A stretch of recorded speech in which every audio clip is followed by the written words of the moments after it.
Well, I was just informed that's the best field goal percentage, School history, right? Yep. so that was pretty good. Very good. Also, 35 to 23 rebounds, that's very good. We had Lynn Kidd with 6 assists. He had 20 points and 11 rebounds. He had a terrific game. Matthew Cleveland set his career high, 24. He had a terrific game. Brandon Johnson, 9 for 11 from the field, 22 points and 5 rebounds. He had a terrific game. So from an offensive standpoint, we did a really good job. I was really hoping our defense could hold them under 40% from the field and under 30% from 3. So that's a part of our game that still is a little inconsistent, that it needs to improve.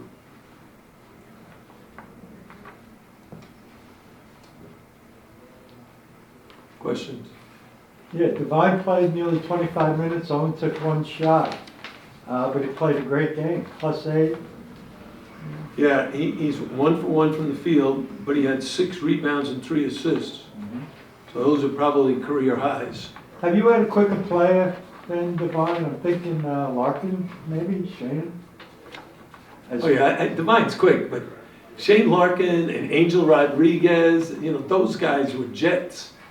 I think Divine's got very good straightaway speed, what I would call giddy up. Like you jump on the horse and you take off. He's got great acceleration for a step or two. Those other guys were like lightning. Jim, what did you like about your offensive sets, particularly half court, that kind of led to these numbers? What stood out to you offensively? Well, I think, Lynn Kidd is so efficient. He ended the game 8 for 9, and Brandon Johnson 9 for 11. So when your 4 and 5 are that productive, it's terrific, and you can keep going to them, and they can go to each other. Brandon is very good at getting the ball to Lynn. So just happy with the way they played together. Can you expand on that a little? I know going into the season, that was, the point was that those 2 guys were going to play that well together, and, the efficiency we had talked about with Lynn Kidd, but for a while it wasn't happening. What do you think's been happening of late? I think the level of play of the competition, when we play against Arkansas, Clemson, and Tennessee. Thank you. And Tennessee, some things are just more difficult. And what we're trying to get the guys to do is, if our defense is effective and we're making people miss shots and we're getting the rebound, then normally the offense will work. What ends up happening though sometimes is when you're not scoring very consistently, then your defense really suffers. Because you're not getting back, after a made field goal, you miss, and now you got to really hustle back because the other team is running.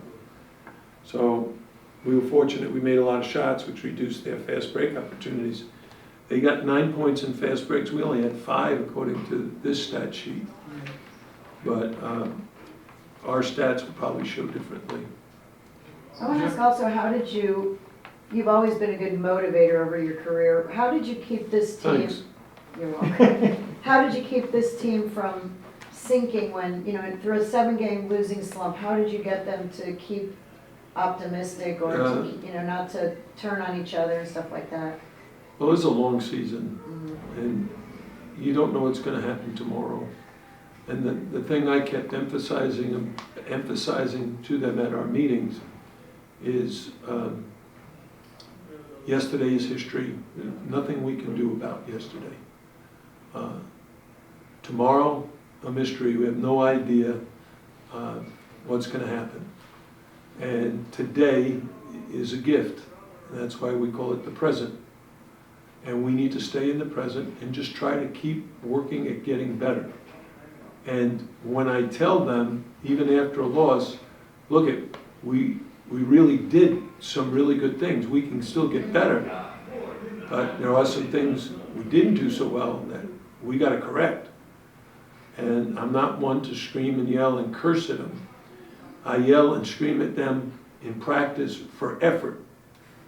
And as every coach will tell you, if you got a good team, you're never having to coach effort or toughness. Effort and toughness should be a given. That you have to play hard. You have to give great effort. You got to be tough. I thought one of the real good battles was Jalil Bethea got a defensive rebound, and the guy reached his hand in to take it out of his hands, and he pulled it hard enough, strong enough to keep that guy from getting it. And it ended up getting him to the foul line. Jim, Nigel Pack, what's going on with his foot or ankle, whatever it is? You'll have to ask him. I don't know. He practiced though during the week or what? No, he hasn't practiced. He hasn't practiced? He hasn't played since the Tennessee. Okay. was this the same thing? This is kind of deja vu, if you ask me. You know what I mean? Deja vu? All over again. Last year, right? Christmas time. You didn't play in the last two games against the opponents we faced on December like 19th and 22nd or something, 17th and 22nd. So we're right back in that spot. A different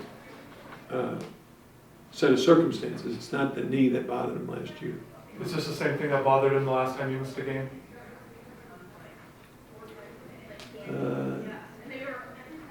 You know, I'm not sure.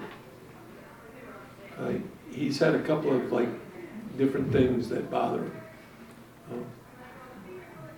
How do you, we've talked about Nigel before, how do you anticipate this kind of playing out moving forward? What's your approach? Just day to day, how do you navigate? Right now, Divine's going to start, and they'll keep that starting lineup intact in these next games and see how we do. Are you closer? You talked about trying to find a rotation because you've got so many people you're trying to evaluate, and you said they've been inconsistent. Are you getting closer? Are you liking some groupings, or you like the way certain guys play together? Well, to give you some background, and I'm sure you follow this closely enough to know, the backcourt started as Nigel, Jalen, and Matt. And AJ, because Matt was coming off an injury. Right. Then it became Nigel, Jalen, and Matt. Then it became Nigel, Jalen, and Austin. Then it became Nigel, Jalil, and Austin. No, Nigel, Austin. Jalil, and AJ. And now it's Divine and AJ and Matt. How many is that? 6? Different starting lineups in 11 games. Was Austin That's healthy? not what you want as a coach. Was Austin a healthy scratch today? That was what they call a DNP, a coach's decision. One more? What Was it is- something you did away from the court, or just? No, just the coach's decision. I'm the coach. I decide who plays, and I decided he ain't playing. Okay. Can you explain maybe more of that? You've been playing, obviously, you haven't been starting. What you kind of see, and maybe, still a young player, what are you kind of hoping to see moving forward with them? Do you remember what Michelle said earlier, that over my career I've been a good motivator? I heard her say that. Okay, I'm trying to be a really good motivator to some of our young guys. Just Kyrie update, we saw him layup line. Is he close to getting some game stuff? I mean, it's still a while away, maybe a month, maybe. I'm not a doctor, I'm not the trainer. I get updates every week. And right now, what I've told him is he needs to participate in every practice in the things that he is physically able to do without impacting the injury. And so he's been doing layups, he's been working with Chris Alvarez as a coach, working on his right hand, working on his defense, not doing anything with his left hand yet. All right, for both of you guys, just how important was it to finally win? You guys had been putting in good efforts in the last 3 games against tough teams, but how important was it, in each of your words, to finally get back in the win column? I think it's huge. I think it goes to show that, like you said, the past 2 games we've been doing the right thing, just trying to get better, and it shows that we have been getting better. So I think our confidence as a team will go up from here, just getting better on the defensive end and rebounding are our main 2 priorities. Matt, congratulations on a career high. Thank you. Oh yeah, I just piggyback on what he said. I think there's a lot of the keys is rebounding the defense and just getting some confidence back on the offensive end. Front line was 26 for 32, pretty impressive. And a double-double, well done. Appreciate you. Yeah, it was a school record, by the way, the 67% shooting. What, can you just talk about that? What, what was working for you guys today? What were you guys able to do today? I think the main thing was just establishing the inside game with Lynn. He shoots 75-80%. So anytime he gets it in a good position, he's gonna make the right play, whether it's finishing with the right hand, left hand, or if they double, they kick out. I'll say that was a big thing, and just sharing the ball and trusting in each other. That was a quote for the day before the game, was just trust each other. So I think it showed today on the offensive end. How was the team able to stay motivated and positive through a long slump like that? What is it that kept you guys together? I mean, we bond a lot on and off the court. I feel like it's just key to stay positive no matter what. Like, you're going to go through adversity throughout the season. I think, like, teams, it's a long season, you have to stay together no matter what. And I think we did a great job of that, and we're looking forward to the rest of the season. This was a big stepping stone towards that. Lynn, what would you attribute the losing streak? What were some main things? I know you touched on defensive rebound. We've heard Coach talk. What in your mind, you've been on different teams, what kind of stood out to you, and maybe what needs to be corrected moving forward? I think at first it was rebounding defense was the key, and then we fixed that. And then I think it's like you said, just trusting each other on the offensive end, taking good shots, taking our time, not rushing shots. I think it showed tonight. I think we did a way better job of that. I think we're just continuing to get better and better on a daily basis, and I'm excited for the rest of the season. Matt, what can, Lynn's known for his efficiency. He came in and everybody talked about that, one of the top efficiencies in the country last year. The game today, like 8 of 9, 9 of 11 with you and Brandon or whatever. What have you guys been able to maybe learn from him or take from his game that's been able to help you guys be more efficient? I would just say knowing his game, the footwork and patience that he has, and knowing that he's looking to make the right play, whether it's when he's doubled the cut with Brandon or the kick out threes. We know he's going to make the right play, so we just stay confident in his ability to, 1, score the basketball at any time, or 2, make the right play from it. So I think that's the biggest thing, knowing he's going to make the right play. And he's a big factor down there, so all eyes are on him when he has the ball, so you just got to be ready to make the right play and ready to shoot. Matt, how have you handled your role in recent games, either off the bench, not playing in a half? How has that been for you, and then maybe kind of your approach to today's game in particular? I think it's been fine. I'm willing to do whatever it takes to win. So if it's playing 5 minutes, 10 minutes, coming off the bench, I just want to have a good last year winning season. So the role for me is just to do whatever it takes to help the team win. So I would say that's the biggest thing, and just staying positive and just being selfish and being a good teammate to the guys that are playing. So I would say that's the biggest thing. And Matt, just to get the positive result today, last time Nigel didn't play in a home game, it didn't go well for you guys. Just for you guys to play well offensively also, and what do you, in the streak of just overall totality of today's game, what it can essentially mean maybe moving forward, hopefully?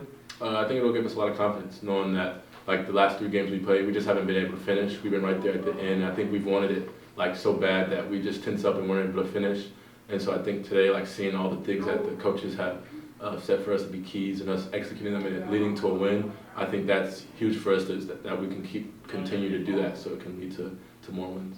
And Lynn, if I could, just Brandon's impact today, he's not up here, but just his performance and kind of what he gives you, and then for your team offensively, when he's shooting and scoring, how much that helps you guys as a team overall?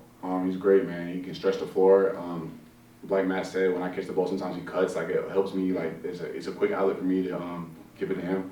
He always makes the right play. Brandon's a great team player. Always looking like he's about the team, man. I respect him for that, and I appreciate it. And yeah, no complaints. He's a perfect for me. And then just how would you say the team's approach overall throughout this? As you touched on earlier, it's a long season. How do you guys stay up, or is it because you guys have a lot of older guys with experience? I mean, what do you kind of attribute that maybe you guys? We do have a lot of older guys, and I feel like that helps. But like, you can't get too down. I mean, we still have a lot of the season left. Like, you can't get of course, like teams going losing streaks, winning streaks. Like, adversity is inevitable. You have to fight through it, and I think we're doing a great job at that. I'm looking forward to the rest of the season.